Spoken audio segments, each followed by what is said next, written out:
düze düz olur mu? Yar gelmezse ne ol? Bir yar gider bin yar gelir, düşmanlar görür kör olur.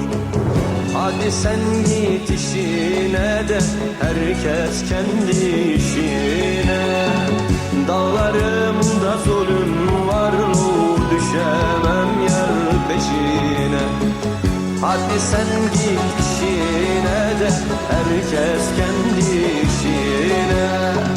Dağlarımda ölüm var mı? Düşemem yar peşine.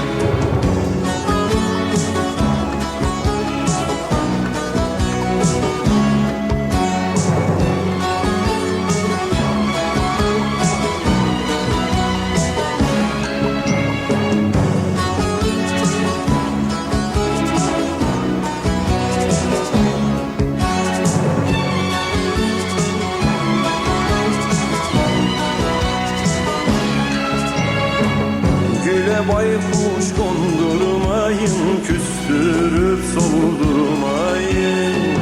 Yara bir şeyler söyleyip kafamı bozdurmayın. Hadi sen git işine de herkes kendi işine. Dağlarımda zulüm var mı? Düşemem yar peşine. Hadi sen git işine de herkes kendi